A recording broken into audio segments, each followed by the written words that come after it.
আজকে চাল ভাজাতে গিয়ে আমাকে যা কেলেঙ্কারির সম্মুখীন হতে হলো। তো সকাল সকাল মা আমাকে বললো চালগুলো ভাজিয়ে আনতে, ওই জন্য আমি চাল এবং আমার ফোটা কেটিএমটা নিয়ে বেরিয়ে পড়লাম চালগুলো ভাজাতে। মুড়ি মিলে পৌঁছে প্রচন্ড ভিড় দেখে আমার তো মাথা খারাপ, তাই আমি চালগুলো জমা দিই এবং পরে আনবো বলে ঘর চলে আসি। ঘরে এসে দেখি একদিকে সকল বন্ধুরা মিলে আড্ডা দিচ্ছিল এবং অপরদিকে একটা বন্ধু তার পিয়ারে লালের সাথে কথা বলতে ব্যস্ত।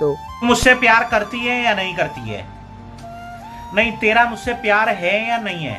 তারপর আমি ক্লাবে গিয়ে দেখি কিছু ছেলে ক্লাবে বসে গেম খেলছে। চলো পরিচয় করে দিই এই ছেলেগুলোর সঙ্গে। এই ছেলেগুলো হচ্ছে সেই ছেলেগুলো যাদের খেয়ে কোনো কাজ নেই, সারাদিন শুধু পড়ে পড়ে গেম খেলে। তার মধ্যে আমি একজন।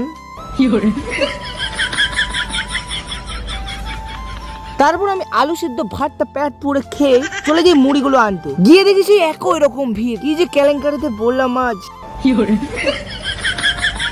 কি আর করার আছে। ওই জন্য আমি বসে বসে অপেক্ষা করছিলাম যে আমার বস্তার মুড়িটা কখন হবে। অনেক অপেক্ষা করার পর ফাইনালি আমার মুড়িটা হলো এবং আমি ঘর এলাম। কি রেহাই, কি রেহাই। তারপর আবার বিকেলে বাড়িতে আত্মীয় এসেছিল, ওই জন্য সিঙ্গারা আনতে চলে যাই। এত সিঙ্গারা দেখে ভাবছিলাম কয়টা কিনবো, কিন্তু কি আর করবো, পয়সা আনিনি, ওই জন্য 3টাই সিঙ্গারা নিলাম।